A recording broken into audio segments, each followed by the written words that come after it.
Hello again, and welcome back to the Warcraft Workshop, the podcast that aims to make you a better player at World of Warcraft. My name is Preheat. I'm joined today by my co-host Jedet, Hello. and we have a very special guest today. So today we are going to be talking to Liquid Telegon. He is a Liquid coach, also runs a guild called Velocity. Telegon, why don't you go ahead and tell us a little bit about yourself? Well, that's most of it. I'm an analyst for Liquid since Sepulcher, and then for one tier before that, I was an analyst for Method, and then I started Velocity after this Christmas, basically, as like a new project, and just get deeper into the game. So you also, I want to just expand on that. So Velocity is a guild that was formed when? Uh, I don't know. It was like maybe 2 months ago. I don't Two actually months remember the ago. date. Okay, so just for reference, I'm rating this guild, and it's like a solid rating guild. So we want to kind of pick your brain a little bit about the challenges to starting a new guild, and maybe tips that you might have for people who are either joining the guild or looking to start things up. So for starters, what is the biggest challenge that you kind of faced whenever you were starting a new guild, and what steps were most important to take early on?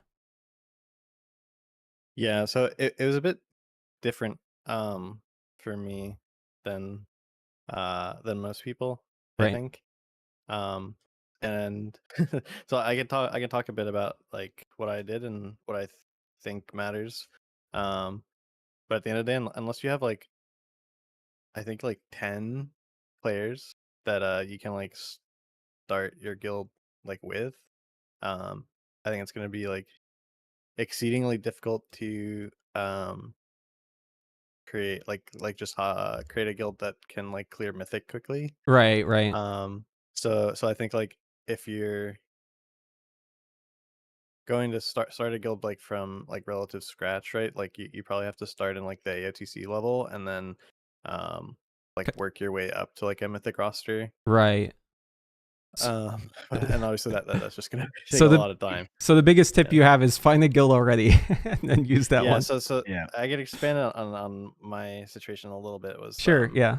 I was playing with a guild called Atlantic, just because just like as an analyst coach thing, it's like pretty detrimental to your ability, in my opinion, and your like quality perception to not be playing the game. Yeah.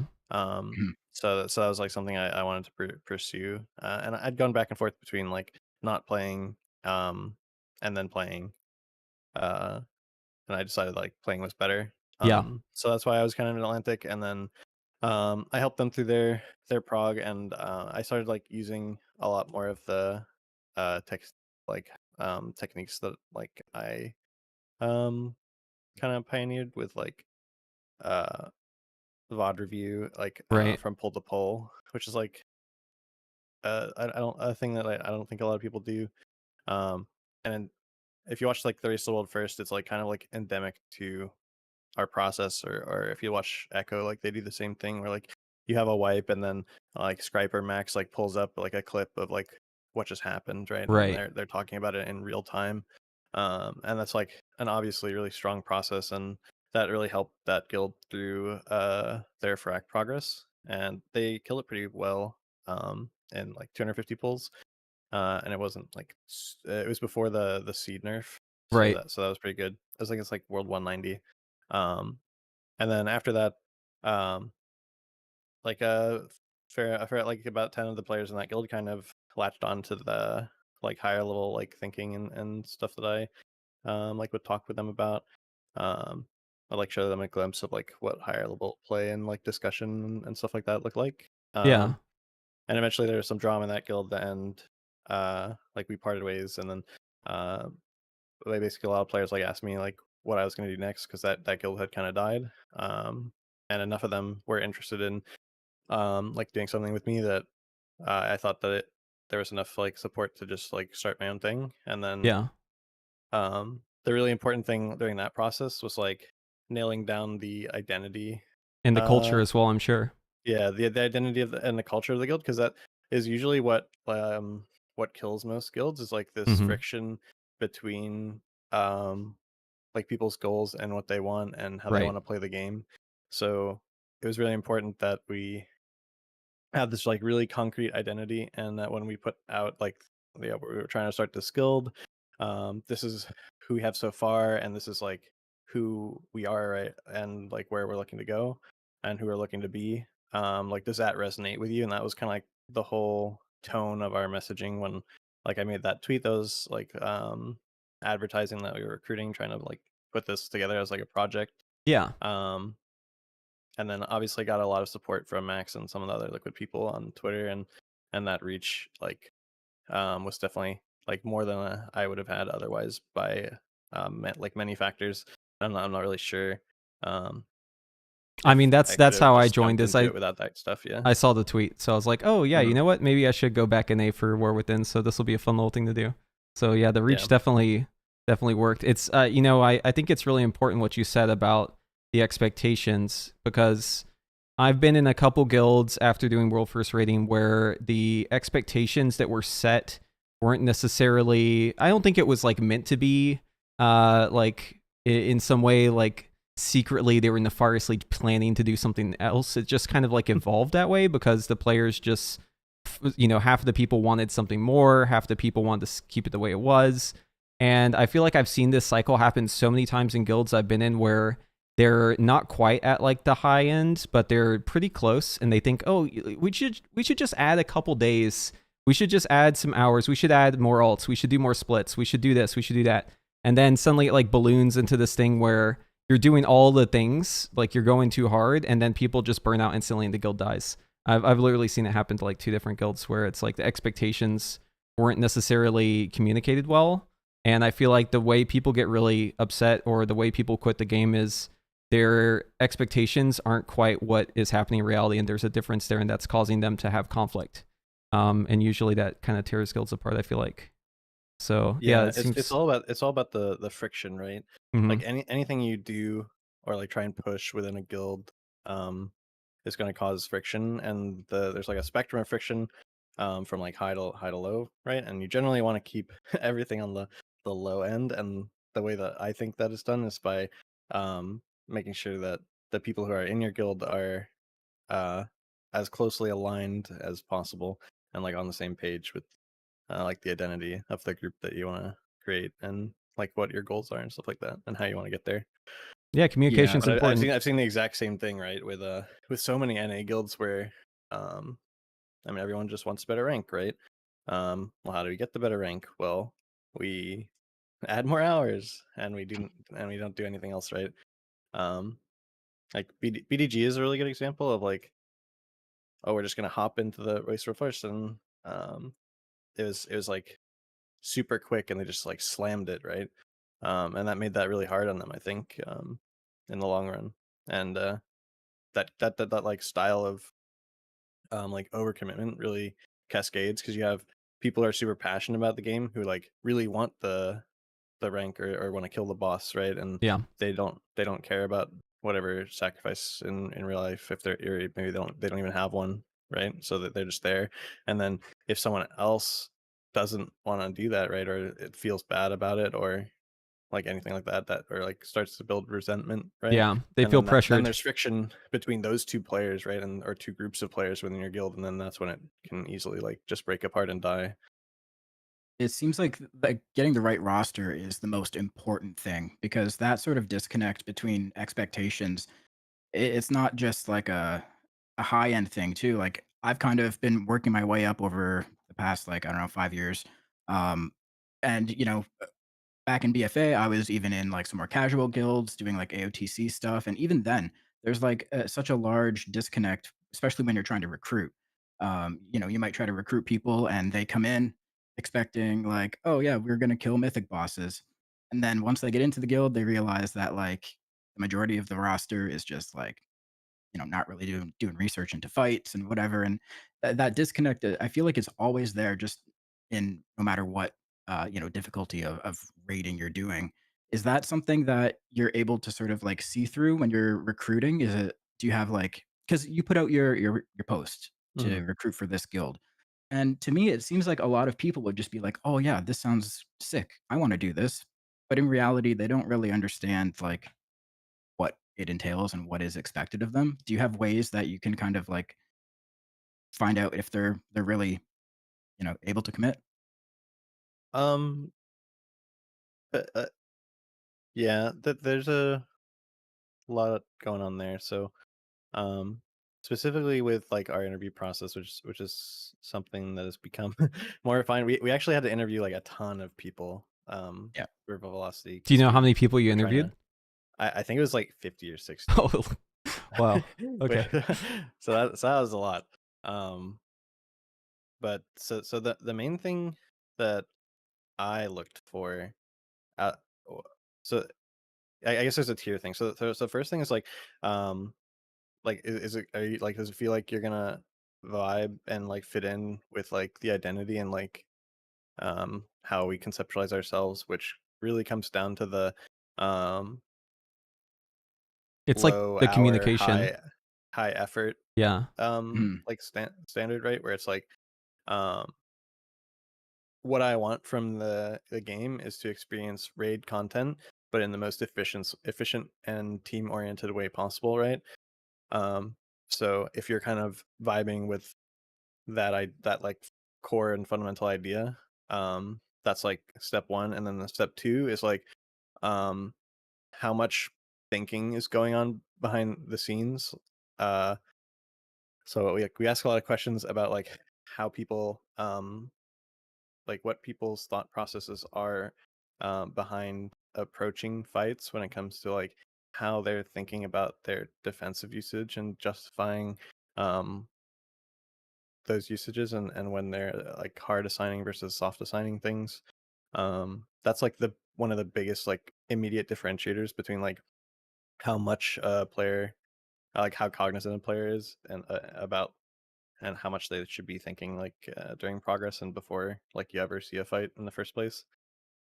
Just like as a snap question. And then there's obviously like a lot more we can go into, but I try and keep it down to like one to three like more involved questions, and Mhm. depending on how they answer those questions, that's kind of leads the rest of it. So it's not as time intensive as it could otherwise be. So you're saying there's like some filter questions, I guess. Well, not necessarily filter questions, but it's like you get a pretty good indication just from a couple questions Hmm. that can lead you to the next couple. Yeah, I mean, just think about it like this was one of our main questions. Like, how do you like what do you think about using your defensives in phase one of Frac? Like, how did you approach that both before and then as you're progressing the fight?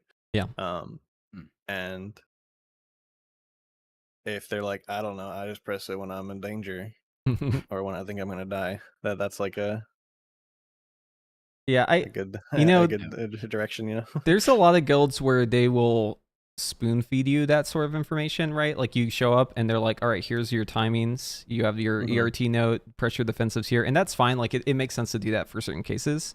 But I feel Hmm. like it's also important as a DPS player to just like look at a log and see like when the damage is happening. Cause that's pretty good indication to you, like when you should probably think about either having a defensive or having the question asked about, is there a healer ramping here? Like, is there some sort of raid DR going out, right? Because like Mhm. most of these bosses, at least this tier, there's like really, really big critical lineups of mechanics where everything kind of just like queues together.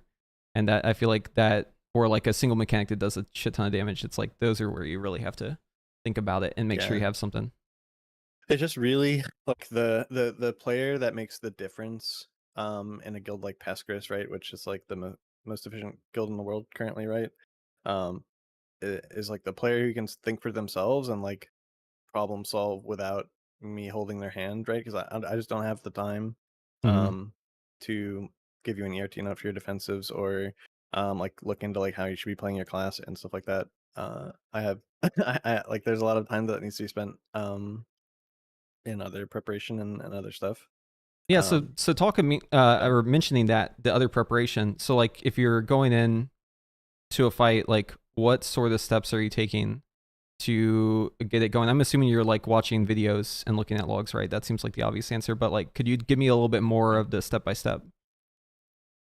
Yeah, so there's a lot of um stuff that comes up when you are part of a guild that's like progressing. that isn't super accessible from a VOD. Hmm. And there's a lot of skill in watching a VOD and being able to discern um, the really small bits that matter a lot, and making sure that you're like implementing those things that like aren't super obvious. Hmm. Um, and you can really see that as you like go down the guild ranks, right? Using like an extreme example from like Race World Last, it's like there's so many VODs and then there's so much content um going very deeply into like how best to progress for Ak, right? And yet you see like almost no strategy at all, right? When it comes to like different parts of the fight that matter a lot, right? Yeah. Um, so taking stuff that I kind of like learned from for like quote unquote free from the race wall first is like uh really like a good bit beneficial.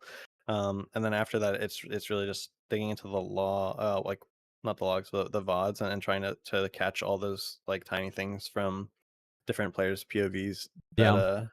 that really matter and make a difference. And then it's also adapting. Like maybe we don't have the exact comp, right? So then maybe you're thinking about how do you have to adapt your that strategy to fit into like the comp that you need to run, or if you need to solve like a comp based problem in another way, but like getting someone in on a certain spec or something like that. Yeah. But after that, it really comes to playing like getting in the fight and then having the ability to solve the problems in real time, right? Like either using like instant VOD review to take the like 5 minutes after a pull where um, something needs to be fixed and actually be able to fix it. Um, that's just a That's been big really thing. useful for my guild on Mythic Farak, is having, I don't know what we use, but we have something that has like you can insert different streams into it, and you can just kind of flip between them to see different people's perspectives on the last poll.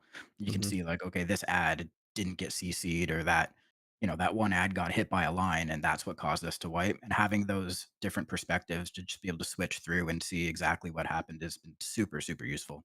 Yeah, I think Raid Plan has that I think that's what it functionality is. Yeah. now. Great plan.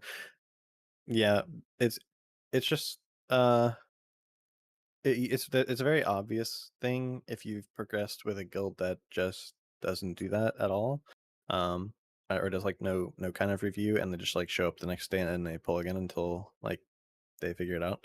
Yeah. Um, versus like a guild that's doing like if something.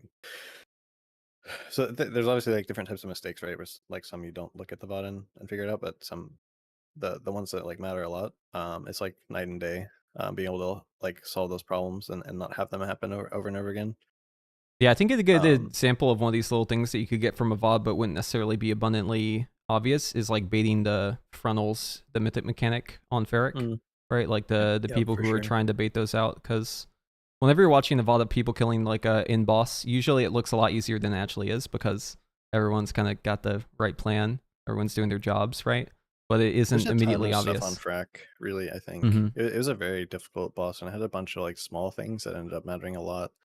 Something that was kind of like not super relevant outside of the race of first, but because you could have kind of like gathered this beforehand, but as an example of like something that would be very impactful to your progress time, is like if after every time you have a wipe in phase 3, if you have the POV of the person that like blew up a seed, Mm-hmm. um there's like infinite, not infinite, but like an incredible amount of learning that can be done by watching some of those things, um because you can kind of tell people like a bunch of micro to make the seed handling more consistent, but until they see it, it's hard to trust like that the line is like very very small and that they should be handling it in a certain way, because like the intuitive thing from just watching a lot of people play the seas is like whenever they drop it they just move as far away as possible, right? Yeah. Because like for whatever reason,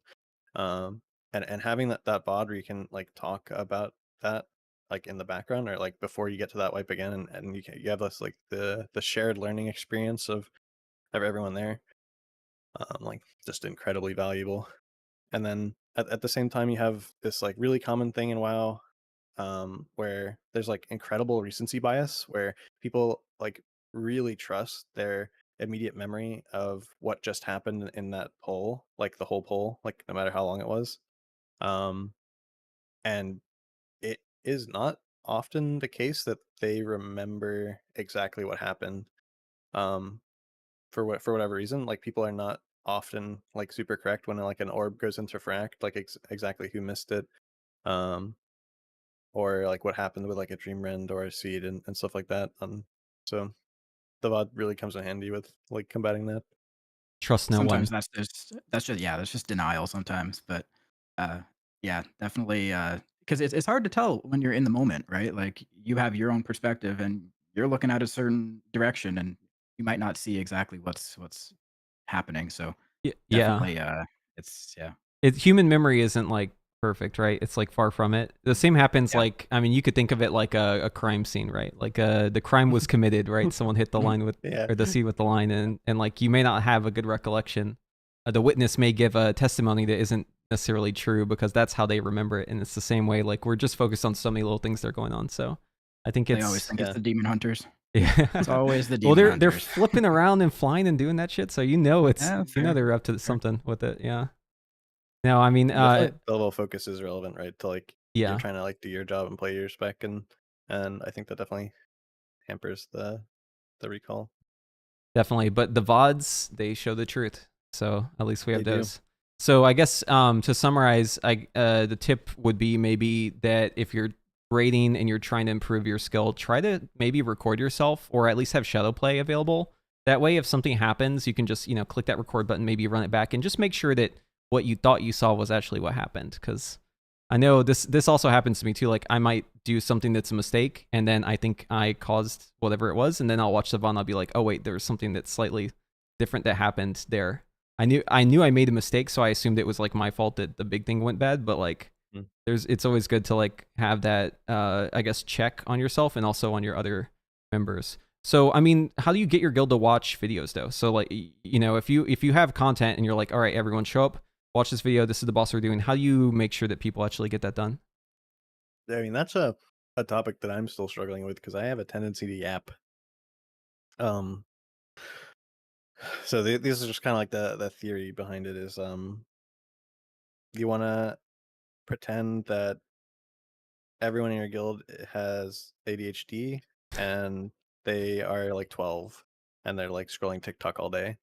So you wanna tailor any content you make to that demographic. So like 5 minutes max.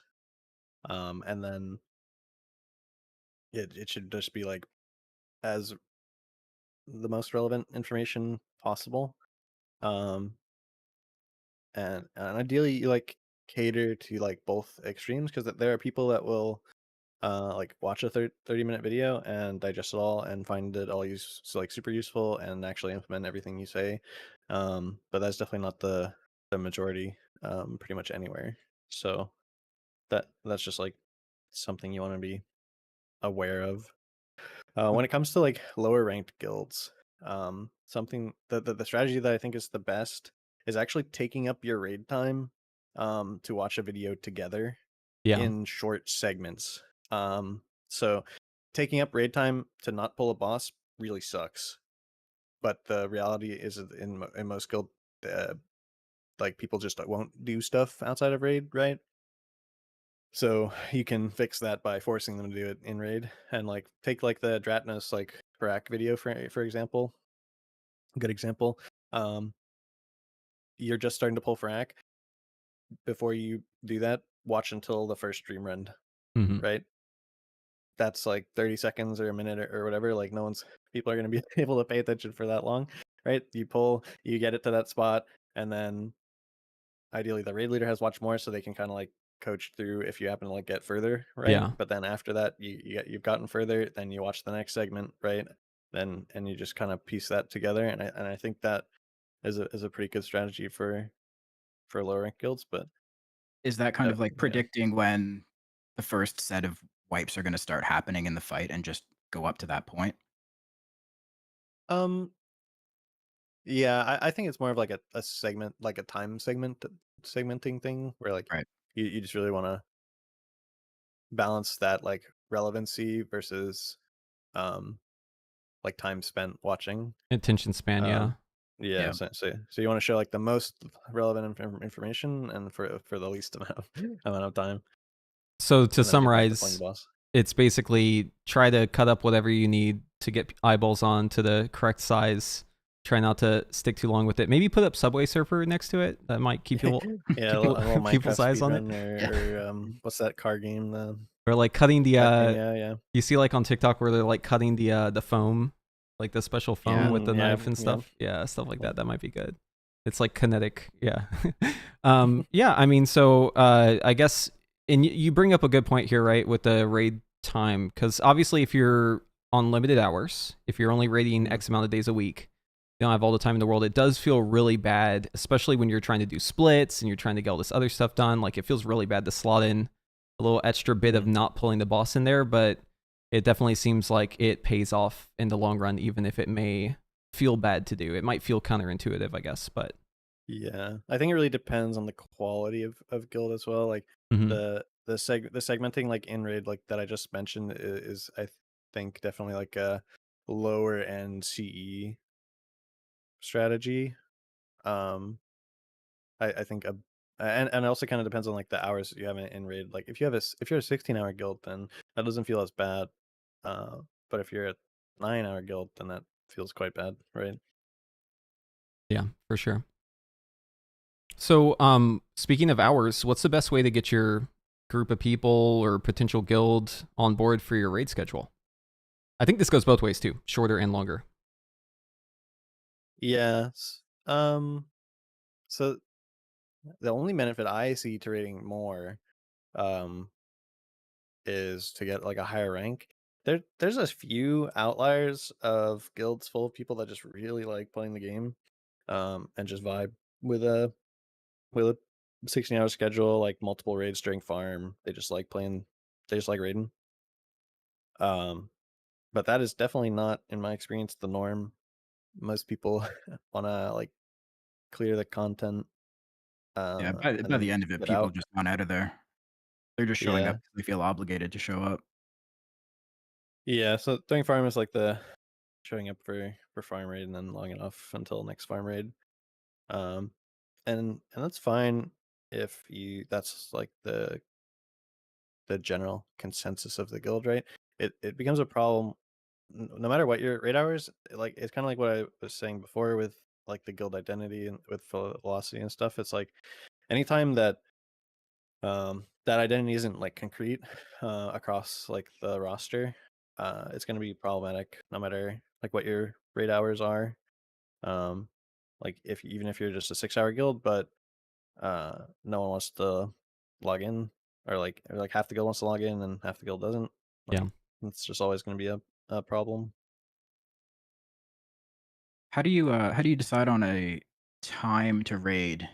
Especially nowadays with like time zones being, we have people on the West Coast, you know, around the East Coast. It's like some obviously one chunk of time is better for one time zone. Other people, it's right in the middle of their dinner. I think this is, a problem that every type of guild deals with. Is do you just kind of like take a vote, or what would be the process on that? Yeah, well most guilds are already like rating at certain hours, right? Mm. um just because they were like instantiated that way, and like the people that are going to join that guild are just going to make those raid hours or not. Right. um with velocity we just did a poll um with the people that we had going into it, and then um matched anyone that wanted to come in. We're like, can you make these hours? And that was kind of it's kind of, can you make these hours or not, right? Yeah. Yeah, you can't please everyone. Yeah, it's got to be sometime.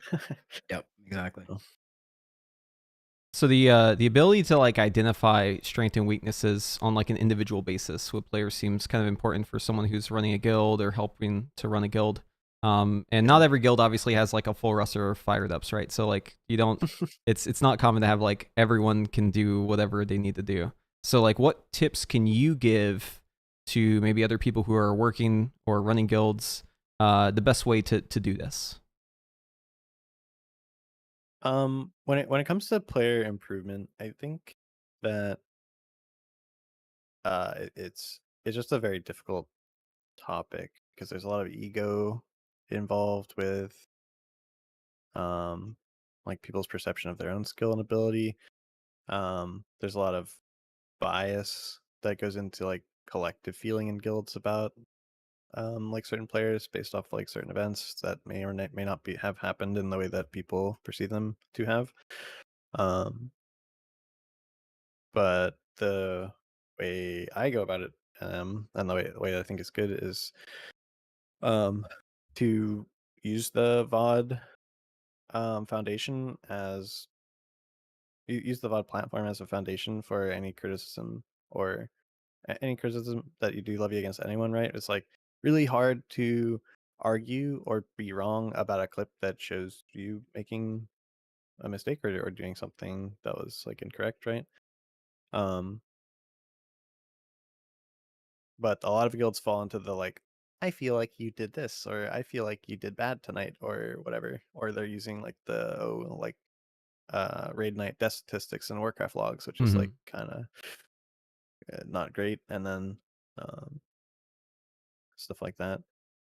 So I guess it's probably pretty important early on to like establish, going back to the guild culture, like a certain way of doing criticism, because obviously when you're doing something that's hard, you need to be able to talk to each other and tell each other where you're making mistakes or where you could improve everyone's job, right? But you also inevitably will run into feelings like you said. So I guess it's important to like set it in stone, like here is how we do this, right? It's not start screaming in Discord at this person.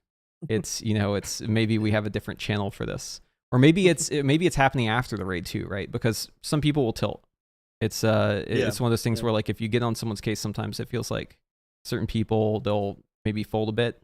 They won't speak up anymore, and maybe you're just like down the man for the rest of the night. So I think, and this is something I kind of experienced too, like back when I was doing more responsible things with guilding, doing raiding. But yeah, it's a tough topic for sure.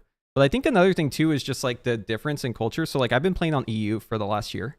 I played all of Dragonflight there, and I noticed it's just like way different when it comes to people making mistakes. It seems like people are just like way more likely to just kind of like pipe up right away and just like start scolding each other or flaming each other. And usually it's just banter, right? Like it's not actually, people aren't actually like getting upset about it. But to me, like with my American ear, I'm like, holy, they're going crazy on each other. Like, what's happening? Do these guys even like each other? That's crazy.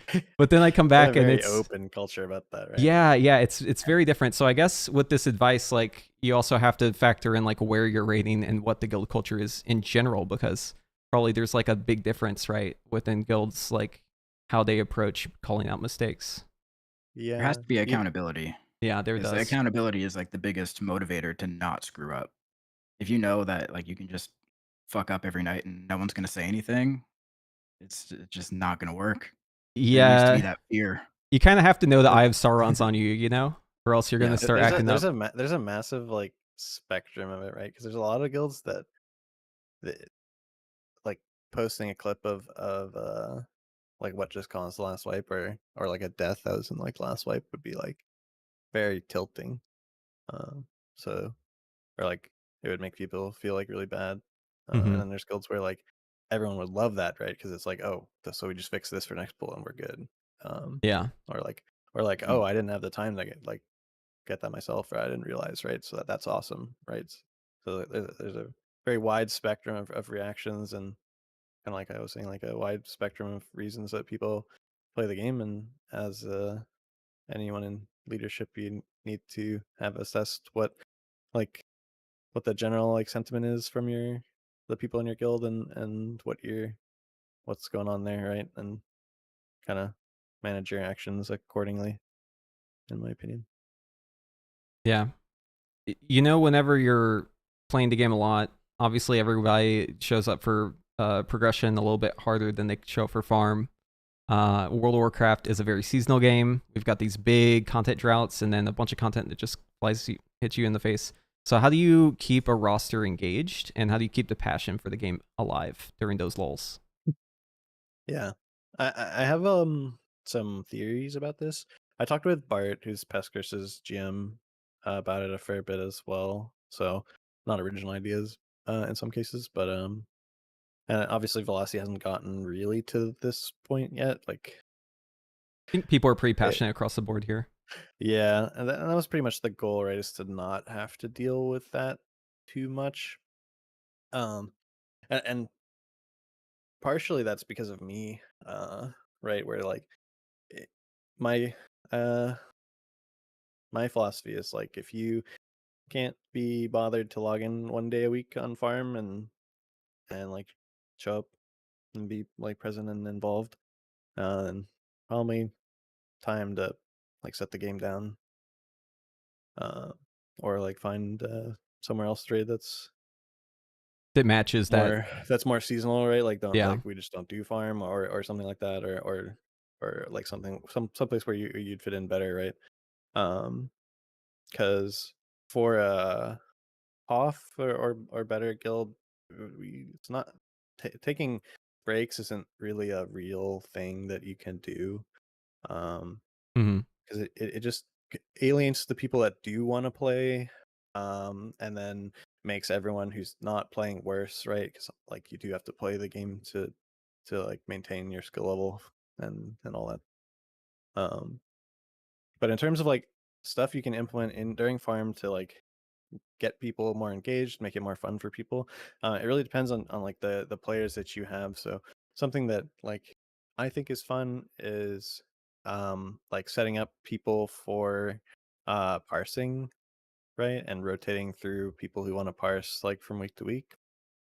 Because that's a large people why some people are a large reason why some people play the game is like, I just want to do as much damage as possible or as much healing as possible, like bigger number dopamine, whatever, right? So um setting that up for them makes them really happy, right? And gives them that dopamine that they're looking for.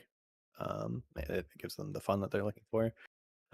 Speed kills, kind of like tangential to that, can be fun and engaging for people. There's some dopamine involved, being like at the top of the speed ranking, or just like doing a cool kill on a boss. So like an idea for a Volcross speed kill, right, is like one tanking, one healing, and sending everyone to the same side after the first soak, right?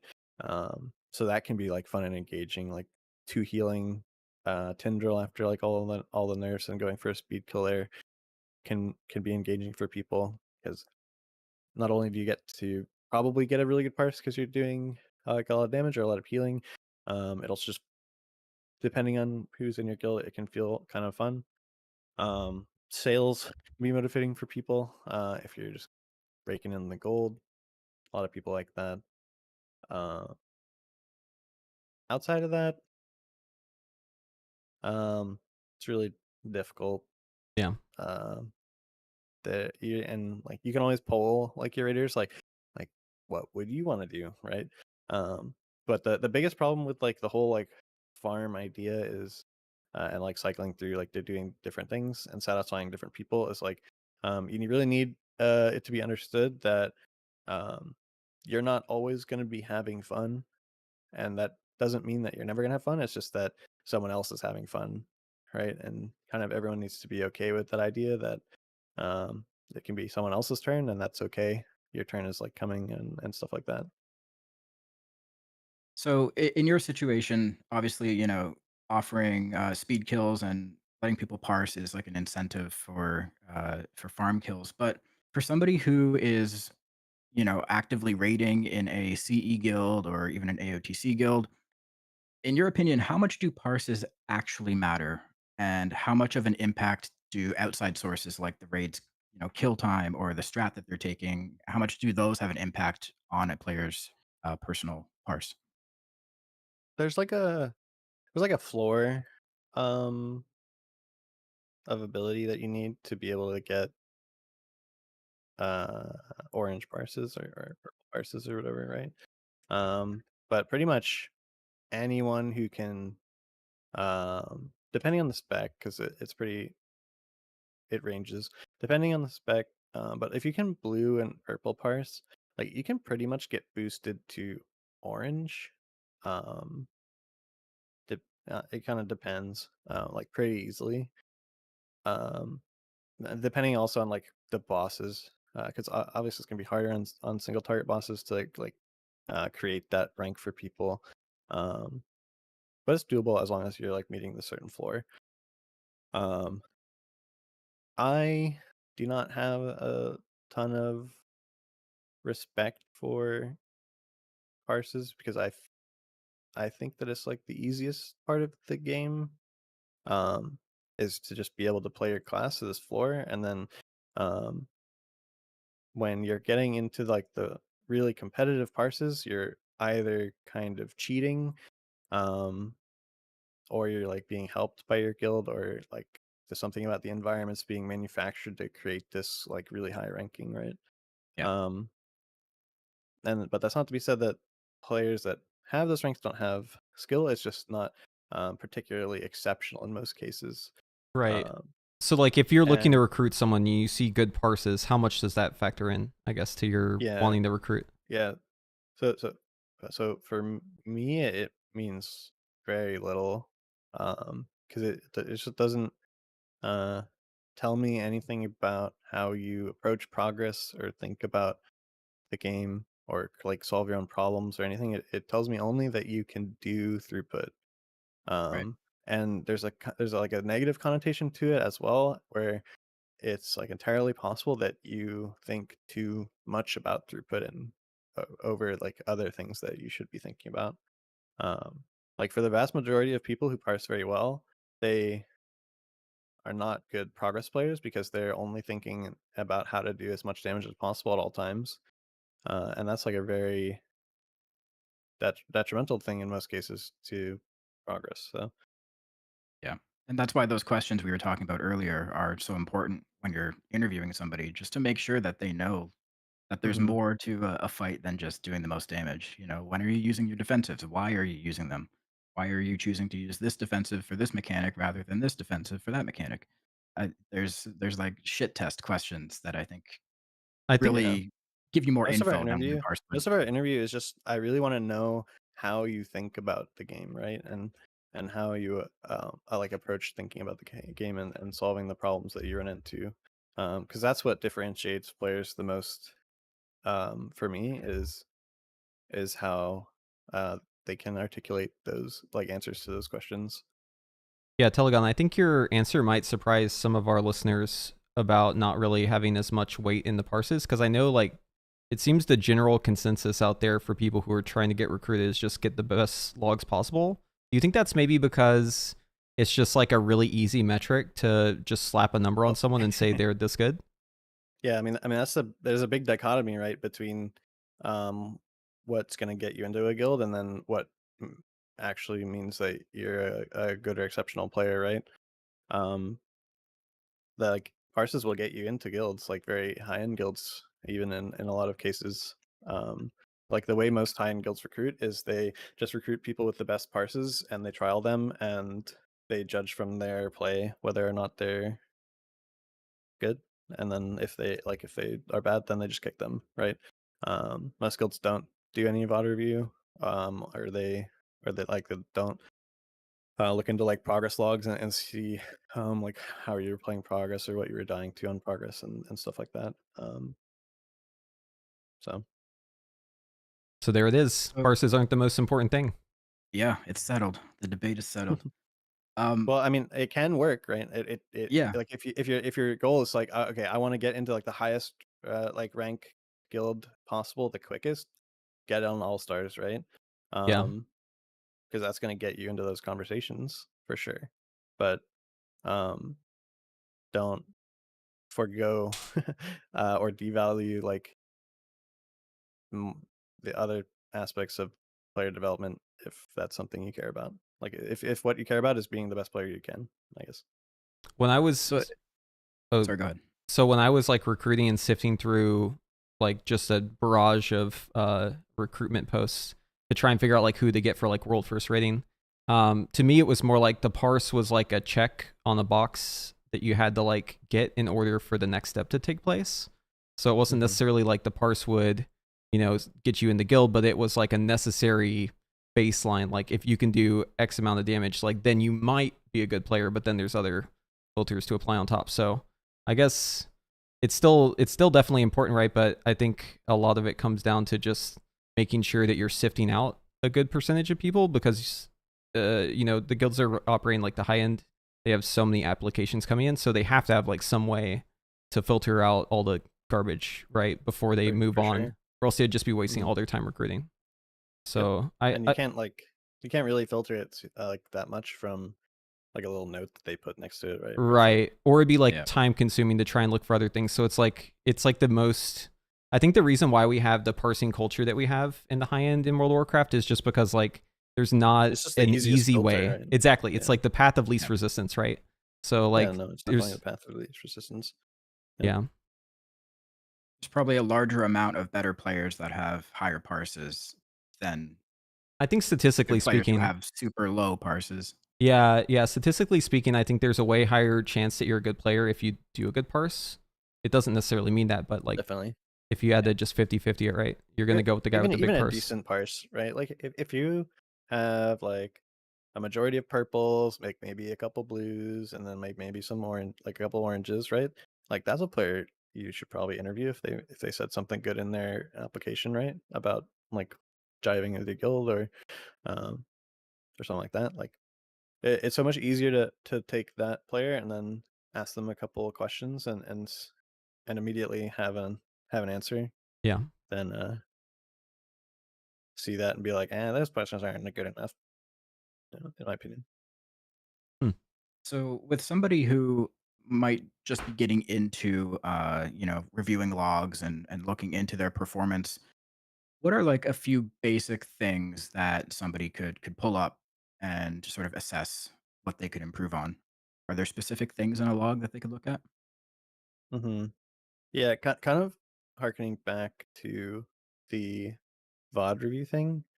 Um, we kind of touched on it a little bit, but outside of like the progress scenario of it, just recording yourself in dungeon content or like bug heroics or your raid, and then watching that back, um, assuming that you have a good theoretical foundation of like how you should be playing your class, um, instantly reveals so many things that you're doing wrong. Or like the small minutia of like, oh, I should have pressed this global instead, or I should have done I should have moved like like this here, or I could have done this better. Um, so like the totality of like player improvement, like it just comes down back always comes back to VODs, just because it's the most context rich um media that possible. When it comes to logs, though, you can use that supplementally, or if you're not able to record your VODs, you can use that. Um, and you should just start by making sure that your comparison is not whack. Right. So um, you shouldn't usually be comparing people with like wildly different gear or wildly different stats, or wildly different kill times. Although you can kind of get around the kill time thing a bit. Um, and then make sure that they're running like the similar build. And that's like a thing that the first thing you can learn from logs is like going to the boss. Like, is this the best build? Like, am I running the best talent setup for this? Right. Is there, are there different builds that you could run under different circumstances? And then digging into these logs further, if you have yourself and you're able to compare, there's like three easy comparisons. One is just like the damage breakdown. Um, are we are the damage like are the percentages that each ability is doing like pretty much like the same? Going to the cast panel, are the cast per minutes like kind of like showing the priorities we have when we're both casting or pressing our buttons? Are those priorities pretty much the same? Going into the event timeline, for like cooldown windows, um, like do these look the same? If they and then under all these like comparisons, right? It's like, okay, if they're not the same, why is that, right? Like, am I missing something? So you're kind of like going down these rabbit holes of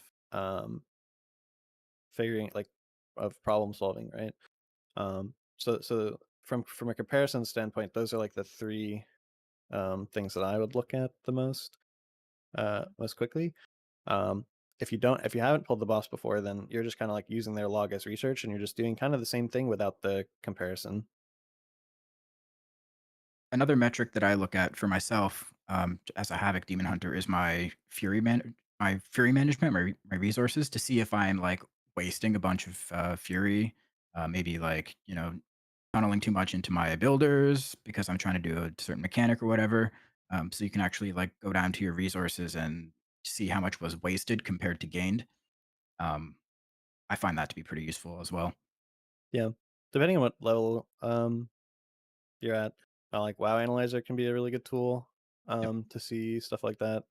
Um, they sometimes pull some really nice stats out of that. Uh, so I always tend to like check it out just for like whenever spec and see what it says just to, like out of curiosity. Um,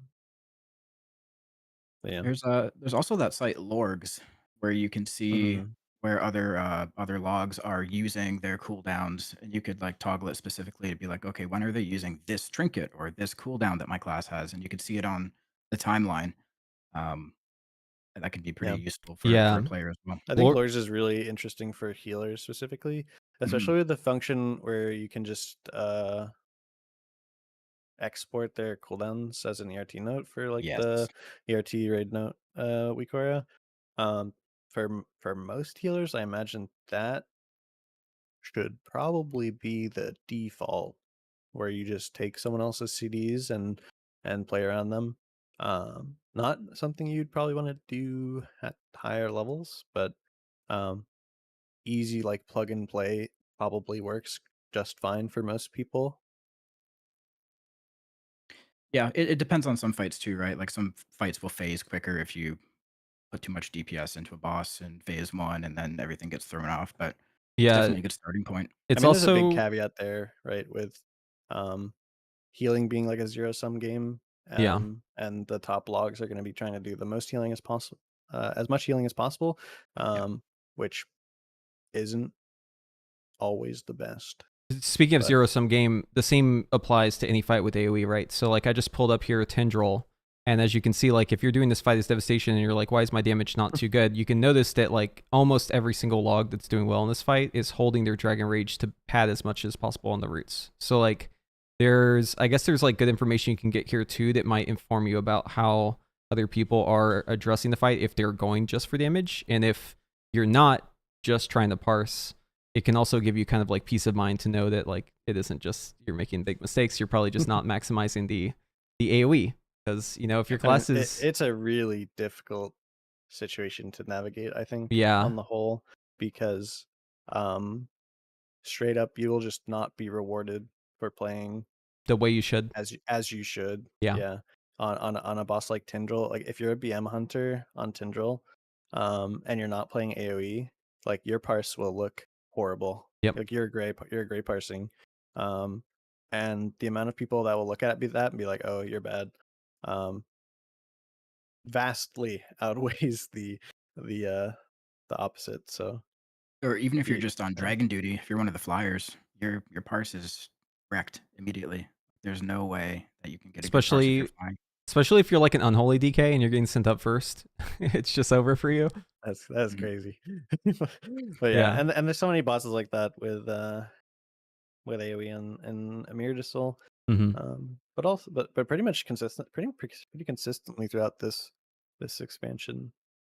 So Yeah, luckily when it comes to like all-star points and stuff, usually Warcraft logs filters out the bosses that are extra patty, but even if they do that, there's still like a lot of players who look at the number and just say like, "Oh, why aren't you doing as much damage as other people?" Or like someone asking themselves, "Why am I not doing this much damage?" And there's usually like a pretty good answer to it that may just be a little bit more than you're just bad, right? It could be one of the reasons, but there's probably other reasons too. yeah, I mean I've been I've been like had this internal joke that I say a lot where it's like bigger number, better player when it comes to like IO or parses or whatever, and I say it very like ironically, but a lot of people are very unironic about it. Yeah. Yeah. I think it really just comes down to what people find fulfilling in the game, because everyone has like different motivations for playing. They may just want to have really good gear. They may want to just have an outlet to have fun with friends. They might want to parse. They might want to get world ranks. Like everyone's got like different goals in mind. And in my experience, people who aren't necessarily ranking too high, they usually like try to find an outlet to differentiate themselves from everyone else. So like I'll notice a lot of the guilds that aren't necessarily as high ranked, like they'll be really into parsing or like speed killing or something like that. And that's not necessarily a bad thing. It's just like, I guess it really just comes back to the communication topic we were talking about before, like clearly stating the expectations for the guild and what you're signing up for, right? Because if you're joining a guild like this and you aren't really in the same mindset, you don't care about parsing as much, you're probably not going to have a good time. So I think for people who are looking for guilds, it's also important to get an idea, right? It goes both ways when it comes to that expectation. Yeah. Unfortunately, I think it's like super or pretty consistent across the community where like people in leadership um don't like correctly value people who play for the team, especially when it comes to like minorities or people that like don't seem cool or whatever. It's also like kind of a pitfall too, though, like in my experience. So one thing that's kind of annoying is typically if you do progression and you have a certain job that really costs you a lot of damage, it's, you know, it's fine. You just get it done. You do what's right for the guild. But a lot of guilds, not necessarily talk about our guild, but like other guilds I've been in the past, will do this thing where they don't want to change anything ever after they kill the boss once. So then it's like if you volunteer for that job, you're not just volunteering for that pull or until you kill the boss. You're volunteering for like a whole year to do that job because you're going to be basically stuck on duck duty or whatever it is until the next raid comes out, right? So I think it's really important too that like in guilds like this, that you you let that responsibility maybe float around a little bit, even if it may cause a wipe or two. So I'll give you a specific example, like for instance, doing this certain rescue in the fight, right? And then the timings for aug are different. So as an augmentation invoker, you're expected to just like do all the jobs, do all the little things, right? But then you swap specs, it actually matters that you have uptime now a lot more, but you know, you still have the same jobs you're gonna have to do. So I think it can be like a little daunting as a player to volunteer to do certain things if you feel like you're just gonna get stuck in it forever. You know what I mean? Like the communication there, I think is also important because it feels bad to just like do a job you hate every week over and over again when there's like better people for that job. Yeah, it's definitely something you want to actively manage. That there is something you said for like the communication on the player's part. It was just like, hey man, like, could I do some damage this week, please? Right. On council or whatever. But also I think it's like super valuable to make people learn stuff they haven't done before. Right. Just because people stagnate and they get used to, especially if they don't play high keys or and they just kind of log into raid, do the same thing that they've done since Prague or whatever what have you. Um, like switching things up for people is like generally really beneficial. It's usually worth the wipes and also like you have people have absences and stuff, right? Right. Always run the same kill comp every week. There like obviously something to be said for like your first rekill, like trying to make that go super smoothly, right? Your first Right. sale, trying to make that go super smoothly. But at the end of the day, having multiple people able to step up, do different jobs, that's just gonna make your roster stronger, right? And that's something I think you kind of want to develop intentionally. Yeah, I guess it just really comes down to the question of are we or how are okay are people going to be if we wipe to the same way a couple times if everyone is just coming into raid log, right? So I think it really just comes down to how much people care about being in the game, because if people just don't really want to play the game and they're going in hoping for one shots on every boss and then you say you're changing a strat, you'll probably get a lot of people going ugh because they don't want to do that. Yeah. I mean, it all comes down to the culture, right? Like, Yeah. like when I said earlier about like speed kills and parsing, right? Like if one guy wants to parse, right, and then everyone else wants to log out, and you're like wiping trying to get this guy to parse, like people are not going to be pleased. So it comes back to like analyzing the friction of the stuff that you think is you want to do, or stuff that you think is good, and determining whether it's worth doing after that. So if someone's like brand new to logs, and they're not looking at this from a guild leader perspective, they're looking at this more from the player perspective, and they're trying to improve, what would your first recommendation be to look at to see if they're performing well or where they can maybe improve as a player? Mm-hmm. I would generally go to exactly what I said before with the damage breakdown, cast per minute priority. Mm-hmm. It's super easy to see, like if you're just not casting the ability with the same priority, like you have 5 casts, this guy has 10. The cast per minute is obviously like a fight time independent statistic, right? So that makes it super clear as well. So you can kind of like see instantly, like if my damage breakdown just doesn't look like theirs, something is wrong. Right. Something's not right, right? And Yeah. then if we're not casting the same spells with the same priority, then obviously something's wrong there. I think Like another, like Jetta said, the resources, like resource waste things, can be pretty yeah, common as well. I think another thing that's really important too, just for me, like personally, is if I die to something, I want to make note of what it is. And I may not add some alert or something to it right in the moment, but I will try to go back after the raid night and tally up every way that I died and try to figure out a game plan for if that happens again, if I'm in that exact scenario again, and use the power of weak auras, right, and add-ons and later and all that to like add alerts, bigwigs, all that good stuff, so that I never get caught off guard by it again. So like if I die to something once, it's like that's an air horn, right? It's stuff like that. Having the ability to make like simple weak auras, or go into bigwigs and add alerts to things, like just the sound countdown, or change the color of a bar, just those 3 things, just being able to make a bigwigs based weak aura where like 5 seconds before this thing, it pops up in the middle of my screen, tells me to do something, or it has a text to speech message play when it shows to say something, or it plays an air horn, or whatever. Like those 3 things can take you from like honestly like a terrible player to like a decent player like instantly. If every time you encounter something that you don't like, that causes you to make a mistake, right, like unforced error, we'll call it, like you stand in a frontal or something like that, Right. if you just add a cue to it, it will be like almost impossible to Make the same die mistake to it again. again, Yeah. right? Yeah. Which is like the biggest differentiator between like a bad player and like a okay player, right? Is like a bad player dies to the same thing over and over, and like decent player dies to it once or twice.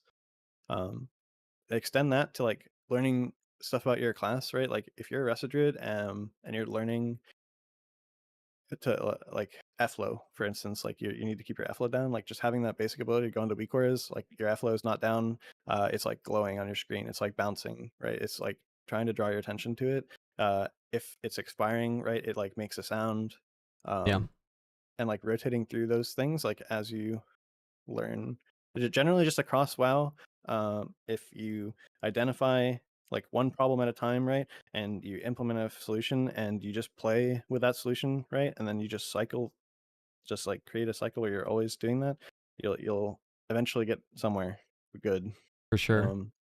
Yeah. So I I think having really, the skill to make weak auras is such a good asset to have, even if it's just basic things, like just knowing how to like set up an alert for a mechanic or something, or even just going into bigwigs and doing it. It's yeah. I've encountered a lot of people actually that have no clue. They don't even know how to make there's templates well, the in best, weak yeah, auras. exactly. You don't need to know how to do it. You just need to find something Yeah, similar and then literally copy and paste. just change it. Yeah, Yeah. I think that's a good tip for people. I Mhm. want to touch more on the sound cue thing. I think that's so good because I think you need to have a system if you're going to be a good player. Not everyone plays with game sounds on, but if you do, it can be an advantage to try and pair the sound with what's happening. So if there's an interrupt I need to get, it's always a telephone ring. If there's a frontal, it's like a gong. If there's a one-shot mechanic, it might be an air horn, right? But just like pairing very specific sounds, and it might just seem nonsensical to you, right, that these are matched up, but just find something that works for you. Not everyone needs to have the same system, but I think just having it be consistent can help you react a lot better. Because even if you forget what's happening, if I hear the telephone, I'm like, oh, I'm supposed to be interrupting something. Where's my interrupt, right? That kind of click in your brain. It's like training dogs, right? Like with the Pavlov's bell thing. Like I hear the ding, Yeah. ding, ding. Oh, okay, I need to interrupt, right? So I have another analogy. okay. If you just think, like, if anyone just thinks about WoW as like a skill or like a sport, and you think of what works when you're learning a skill or you're learning a sport, like when it comes to like the idea of drills, right? Or like the deliberate practice where you're like isolating something and then like Repeating it. developing that muscle memory or Mm-hmm. like the instinct, right, to do it.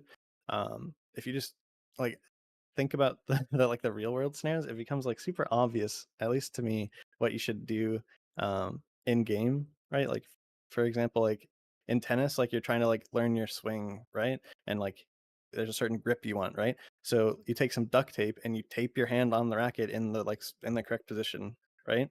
And you can do the same thing in WoW with weak auras and like what you're seeing on your screen and the sound cues and the visual cues. And it's just such a hack, and it's not like super inaccessible. Yeah. So there's just so much you can take advantage of there, instead of like raw dogging it. Yeah. We have a question from chat. So Hyperion asks, have they talked about tanks trying to find new guilds? So I guess what would be your best advice for someone who's looking for a new guild who happens to be a tank? Yeah, I mean it's one of the more difficult dynamics to manage, right?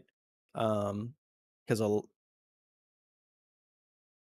the tank position is very difficult because you need you need them to raid. So those positions are usually like really solid, and if they're not, as long as they have someone that is like not terrible that shows up every week or and is okay, um, generally people will just stick with that. Um, Because it's hard to uh, replace. because it's really Yeah. hard to replace because the trialing process for tanks is intensely difficult, because during farm tanking becomes exceedingly trivial when it comes to staying alive. Generally in this expansion, living has been pretty deprioritized, uh, as a difficulty that tanks really experience outside of the race to world first, and even in it, to be honest.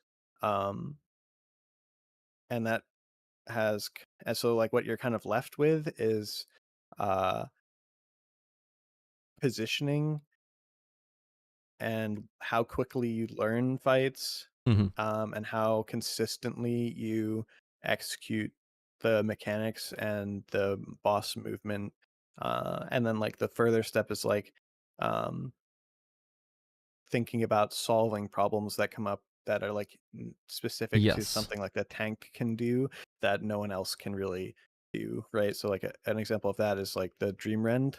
Right. um Melee, I make this comparison a lot with like melee being sheep. Like they're just going to stand on the back of the boss and hit the boss, and that's all they're going to do, and they're not going to move no matter what. Then they'll just stand. If you put the boss in the orbs, then they'll just sit there and get run over. um so that the tank can just the tank can more aggressively move the boss and keep everyone safe. Jetta, can you And confirm? I've never been confirm hit deny. by an orb. I don't know what you're talking about. Yep, never been hit by an orb before. Ever. Yeah. But all those things are very difficult qualities to assess in Right. a trial period, especially if that tank has pulled the boss before. Um, so generally there are generally tank spots are open because like there's a lot of friction with that spot with like not being good or like It's a not. huge wipe driver. Yeah, yeah. So generally there's at least in the lower to mid CE range, there's a decent amount of like open tank spots, and but it's really like you gotta like come in and then be like very consistent, and then during progress or like you really kind of have to impress out of the gate, right?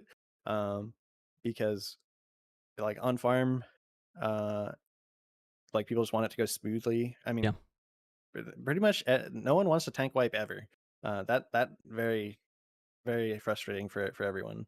Um, so it's just very difficult. And then like even if you perform okay during prog, especially like you've pulled the boss before, then you just do the same thing you've always done. It's fine. Like the stuff that matters on prog doesn't really matter during farm. You didn't frontal the ads, so we're all good. And then you get to prog, and then that guy's just floor POV and doesn't learn quickly, and you're waiting for him to learn. It feels like you're in hell when you have a bad tank, Yeah, and like it is it's difficult. and to manage. that's what's keeping you back. I think it's also really important to have the quality in the tank that you're trying to recruit where they aren't going to argue a lot about changes, because I've had this experience before, not anyone specific, but just like a tank that just seems like very negative. So you'll tell them to do something, they'll say no, I can't, that's impossible, I can't do that. Right? And or you'll make a recommendation, ask for something to be changed, and they'll be very resistant to any sort of modifications to what you're doing. And I think that it's really hard as like a raider in a guild where someone's being like this to like keep the morale up. I think it's like the best way to kill your guild's morale is just to be very negative about if you can do something as a tank or not. I feel like they almost have to gaslight themselves into just thinking that they're Superman, because it should be obvious if you can't do something after you try to do it a certain way, but you should be open to trying it. I don't really tank. I think that's the worst role for that. Yeah, that personality type it is. or whatever is going on there to be coming out. It's miserable when you have a tank with a bad attitude. Like I don't tank, so I can't really criticize too much, but I just as a player who's been in that situation, it feels like hell on earth. Yeah, I think you really have to accept the severity and the dynamic of the role that you're in. Because like when it comes to being a tank in the progression guild, where you're trying to get a CE or like a decent rank, it's like your job is to learn the fight before anyone else, right? You have like the steepest learning curve. To like from pull 1, like all the movement should be correct. Yeah. Or as correct as possible, right? Like you should not be dying. All the movement should be as good as possible. And this level of like learning curve is like far higher than DPS or healer to go in there and just do it right. And the reason for that is because it's not usually exceedingly difficult. It's just very exacting, right? Like in phase 1 frac, like I need the boss to be exactly where it should be throughout the whole phase, and that just needs to happen, right? I need you to be thinking like during progress about how to help like the melee do their jobs. So like if it comes to Firestorm, like how can you position the boss to make life more easy for them? Just like throughout for every boss, like are you positioning the boss to make like melee's life easier or make whatever mechanic easier? It's just very very difficult, and those things are very like high cost if you fail, right? Like if like if you move the boss weird, the whole raid is going to be like what the heck's going on, and someone's going to make a mistake, right? Because it's weird. It's and like it wasn't what they were used to, right? So it's you can small like very small stuff that wouldn't matter in other roles like matters a ton as a tank. So that's it, you just kind of have to accept like this heightened level of dependence, and also criticism. And criticism. And you really have to like envision yourself as like the guy who shows up knowing exactly what to do, guy or girl, shows up knowing exactly what to do, is able to learn very quickly and do like perform like their role consistently, and then is like actively looking to help the raid in however they can, right? Because like so you're like in this kind of like leadership role and also a support role at the same time. I think that maybe that is what causes a lot of difficulty for people. And I think on top of that, you're also in a role that I think most players would agree isn't as satisfying as some of the other roles too. At least for sure in certain cases, right? I feel like it's kind of a thankless job that I mentioned Mhm. in Prague can be really fulfilling. But it definitely is difficult to be noticed, right? Yeah. Because when you're doing it super well, everything just works, right? But when you're not, it's not always super obvious that it's your fault, Right. or like it's a tank thing. Um, so definitely really difficult to be noticed and appreciated for like really high quality tank play for Y- sure. Yeah, when the position isn't consistent, it's like the grand design of whatever your strat is, it's like the puzzle, right? And the puzzle piece isn't going to fit and everything else is Yeah. going to be off after that, and it just to me it's if I get like very specific whenever I play the fight, like I try to learn every bit about my rotation and my positioning in the exact spots that I do it, and I try to always repeat the same thing over and over again. So whenever it's like a little bit off, you definitely feel that. Especially when your rotation involves moving, Yeah, spell so rushing every es- 6 seconds, exactly, it's very important. especially as a melee and especially as a Voker because of the range thing. So you very generally like set up the range pile exactly at 25 yards. So if you're just like a little bit off, it's very obvious, right? Because you can't hit the boss anymore. So yeah, it really just feel like a weird spot for tanking right now in the current meta of World of Warcraft because we have this job that's very intense and it's very scrutinized, and you have to pretty much show up and do everything perfectly to like be a baseline tank, right? But then also, where's the incentive to do it? It feels like it's more of an obligation for a lot of people, and I know there's a ton of people out here listening to this who are tanking right now who don't want to be tanking. They want to get the hell off the roll, but they can't find anyone else to do it, right? So it's like, what do? You threaten to leave the guild? Like, what are you gonna do? So I feel like it's another one of those things where you can actually get locked into the position and then you're dissatisfied, and I think that can manifest in the negative attitude. So I don't know what the solution is, but I feel like right now The tanks solution aren't. is vengeance. Yeah, I think solution. Yeah. I think vengeance is the solution because I was about to say I feel like tanks were more. They enjoyed tanking more when they were doing more damage. So Yeah, that seemed it kind of should cool. be like both tanks and healers should just do 70% of a DPS. I don't know why we hate that idea. Hmm. They should also do that just to buff aggro. That sounds good to me. Yes, thank Yeah. God.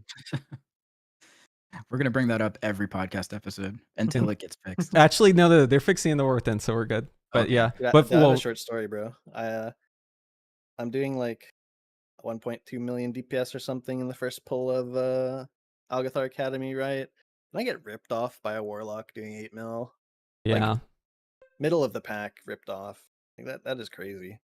It does feel like it's a little off right now.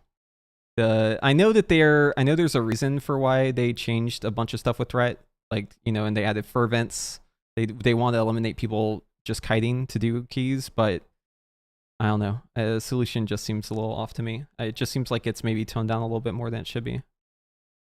I don't know. I just feel like they never should have changed the Legion threat modifier. Hmm. Feel like it was okay then. Yeah, we didn't even mention Mythic Plus for tanking. Oh my god, that's a whole other That other can of that is worms. far worse, Dude, you have to know well, the route, you have to know probably the the same. count, you have to do all the stops, you have to, like so much. You are literally carrying the group on your back. Like there's actually so much going into it. So to me it's like you have to be insane to play a tank because it's just like there's so much going Community just into it. expect so much of you. Yeah. Like the route, okay. I mean, you're the one pulling it, so it kind of makes sense, right? But then it's like, okay, I did the extra effort. I got the route for you guys, and I like have done all the research on like how to pull the dungeon. But now also, okay, can you like call stops and like figure everything else out for us? Like also, you know, like you're the IGL too, right? I think it also goes both ways though, because as a tank, you also have a lot more control over whether or not you succeed in the key, and that's True. something that's a bit frustrating to deal with sometimes as a DPS. Is it can feel a little bit like you're kind of just along You're for just the at the ride. mercy. Yeah, you're kind of at the mercy of like other people doing the job they need to do. It's a really crazy NA thing where I believe this is maybe you have a different experience, but no no one but tanks is expected to call in NA. Hmm. Uh and like you look at Echo and Gingy's the one calling, right? Or Stove is the one calling. And it's like these DPS are just these range DPS are just like chilling in range, bro, just like blasting away, and They're just not payphoning, saying a man. word. Yeah, they're just payphoning it in, and your tank's like like sweating, like that meme, right? Like like the speedrunner meme where he's just like drenched in Yeah. sweat, like tanking like 20 mobs. He's like trying to call every stop while dying, and You know what? it feels really unfair. It's Blizzard's fault for adding like 9 million stops to Demon Hunter tank. So I feel like that might Yeah. be And I one think of it's the root Blizzard's causes. fault for adding so many spells to the mobs. Yeah, dude. Every That's mob is like another a issue. Like Legion dungeons did not feel like this, man. I just pulled and it was like, okay, we gotta stop this one spell, and then we're good. So we've yapped a little bit about tanking, but I think that was a good conversation. I want to ask you more, getting back to the guild side of things. Mhm. What's your favorite thing about running a guild? I like really, like as a person, am really someone who gets a lot of satisfaction from doing things with other people. So when it comes to like games in general, like I don't play games by myself. I'm always doing it in other people and like cooperative content. Um, so that's kind of like the most that I get out of it. Um, is I just I want to try and the thing that I want is to try and get as close to Pescaris as possible when it comes to like the efficiency we're able to create, um, while also having that like living up to, I guess, the um, identity that we espouse. So it's really just like those two things. A lot of people ask in like the interview, like if we have like a ranking goal, and I have like a numbers that I say, but what I say after that is like what I really want is at the end of the tier, I just want to be satisfied with the quality of play and like how we work together as a team to like to progress the raid. Um, so that's what I want out of it for sure. I think a lot of guild masters would probably think it but not say it. They also like to not calling anyone out, but I think this is like a meme, right? It's like, oh, I like to kill the loot. Just give myself all the loot. I Dude, know I you have don't do not that. given myself a single piece of loot, and I feel like I should. Yeah, I think it either goes one way or the other, right? It's like either you are like afraid to give yourself loot because you're trying to be like the best, oh, look at me, I'm not giving myself loot. And then it's like you also have the flip side where it's like something finally snaps and you're like, you know what? Give me that item right now. Just give it to me.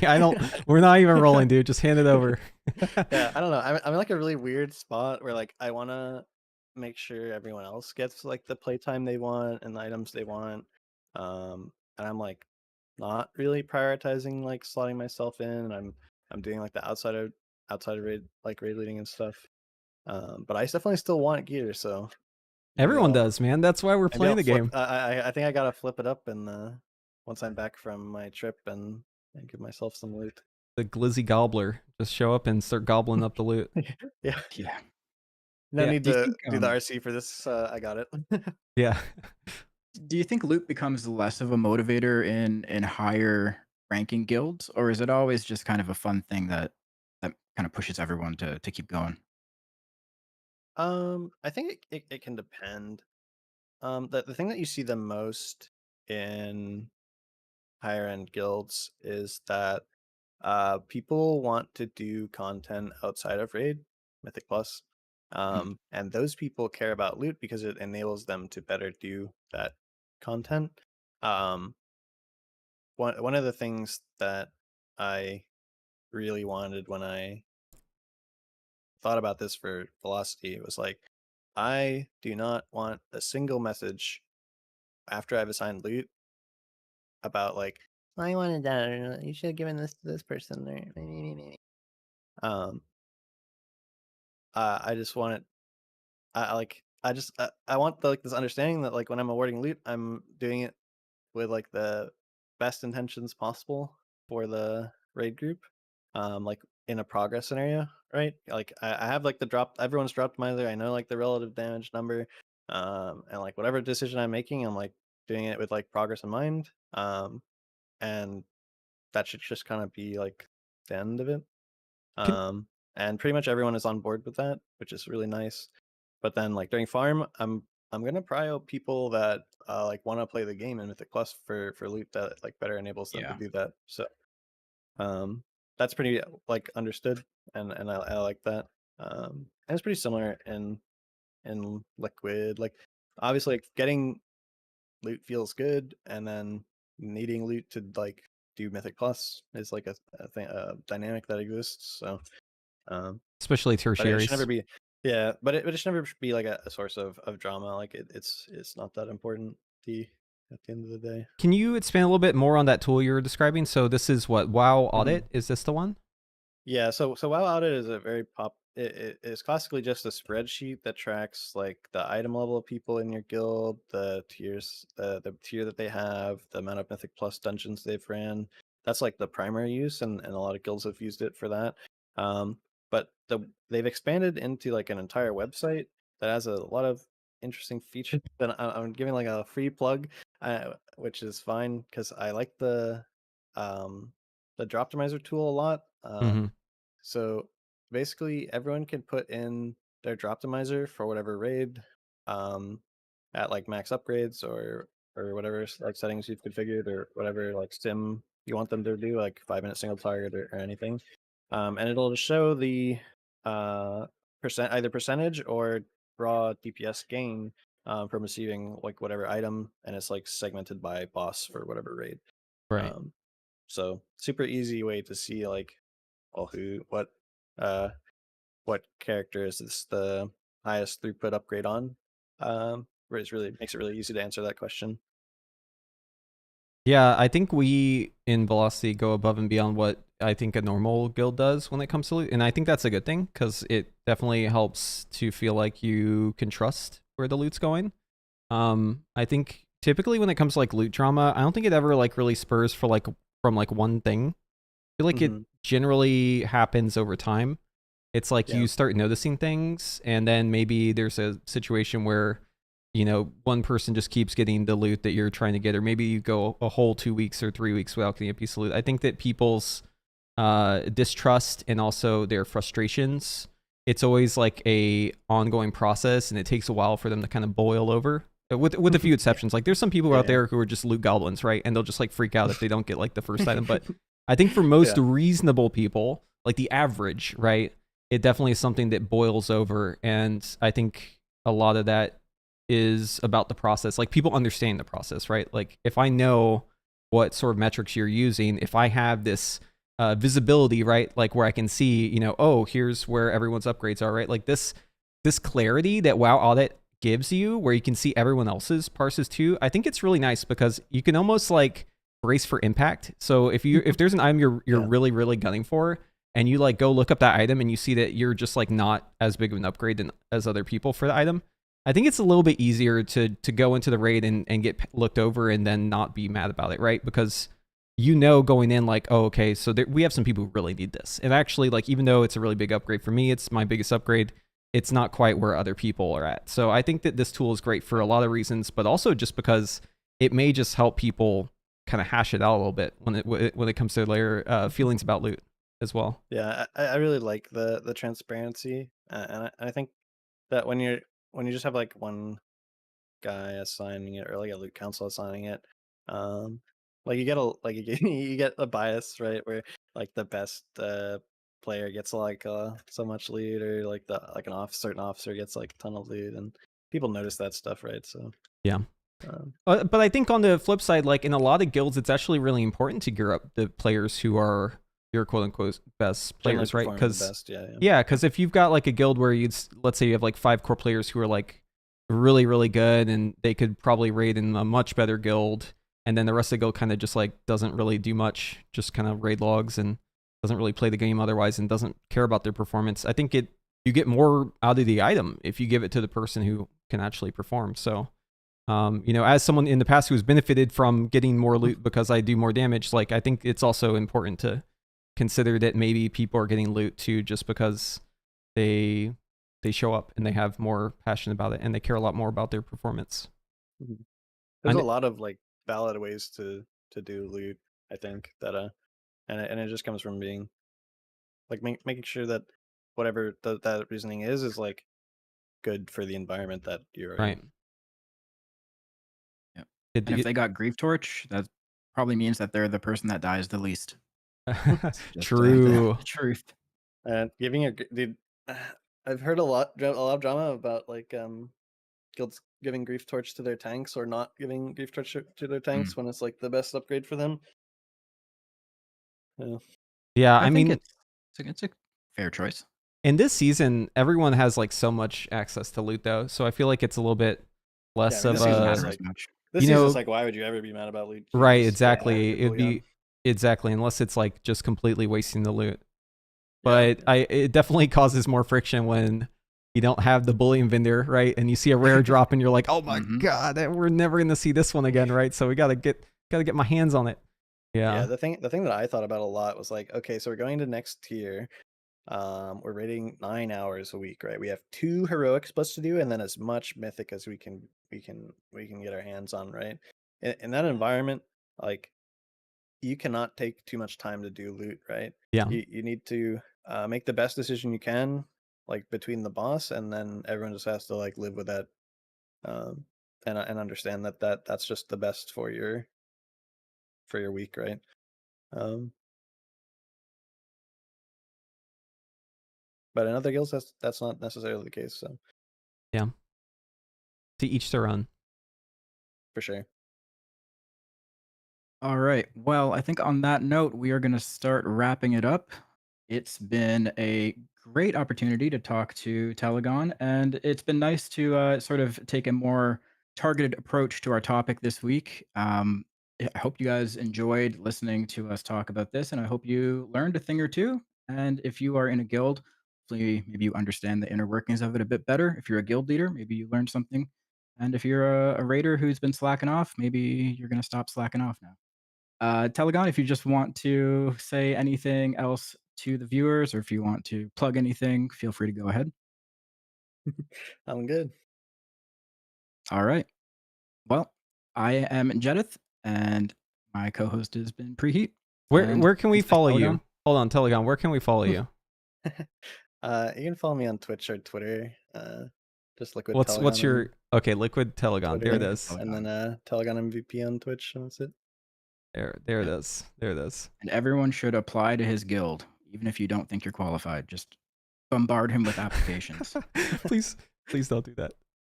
I need another 173. Oh boy. Yeah. Sorry to All interrupt right. you, Jed. No, I just want that's to make good, sure we that's got good. that in there. Yeah. And one last reminder, the podcast is on Spotify now. So if you're not able to catch it on YouTube, you can catch it on Spotify. All the previous episodes have been uploaded too. So you have a listening catalog to go through. All right, guys. Thank you so much for listening and watching. And we'll see you in the next episode. See ya. Bye. Okay.